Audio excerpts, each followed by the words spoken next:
কষে দেখি 16 এক নম্বরের অঙ্কটা। 1 নম্বরের অঙ্ক বলা হয়েছে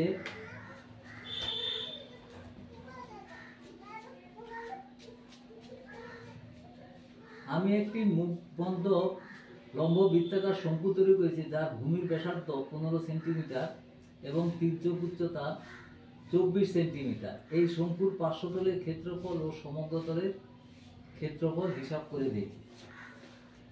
তাহলে আমাদের পার্শ্বতলের ক্ষেত্রফল পাই আর এল, এখানে এল ইকুয়াল টু হচ্ছে তির্যক উচ্চতা 24 আর ব্যাসার্ধ হচ্ছে আর ইকুয়াল টু হচ্ছে 15 সেন্টিমিটার। কারণ ব্যাসার্ধ দৈর্ঘ্য 15। তাহলে পার্শ্বতলের ক্ষেত্রফল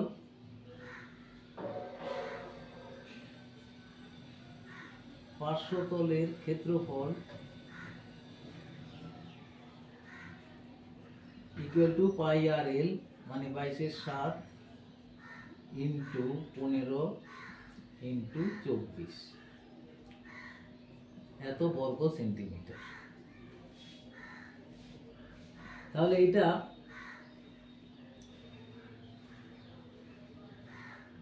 গুণ করলে হচ্ছে, এখানে উপরে গুণ করলে হচ্ছে 15 দুগুণে 30, 330 ইন্টু 24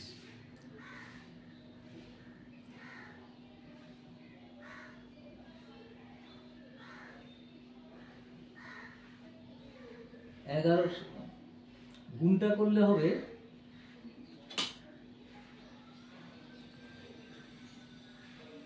7920/7। এটা হচ্ছে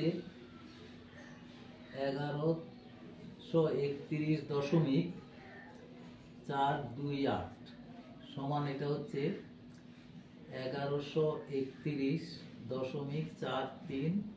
বর্গ সেন্টিমিটার প্রায়। এবার হচ্ছে সমগ্র তলের ক্ষেত্রফল। সমগ্র তলের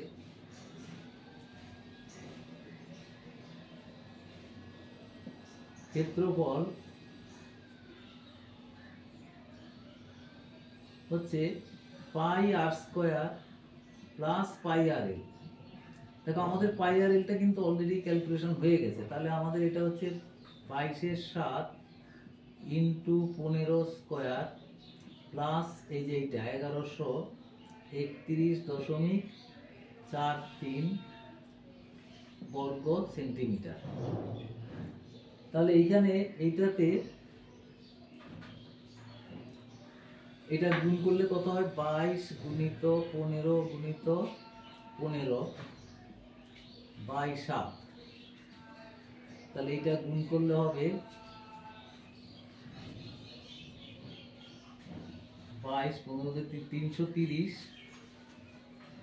গুণিত 15/7 প্লাস এইটা আছে 1131.43 সমান, এটাকে আবার গুণ করলে হবে 3 15 45 5 49 0/7 প্লাস 1131.43।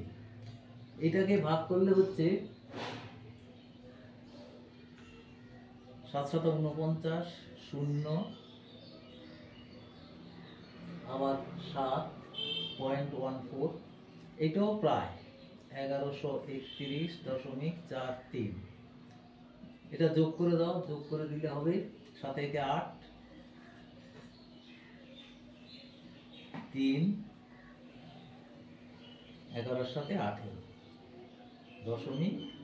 দশমিকের ঘরটা থাকছে 14 আর 43 4 3 7 57 এত বর্গ সেন্টিমিটার প্রায়।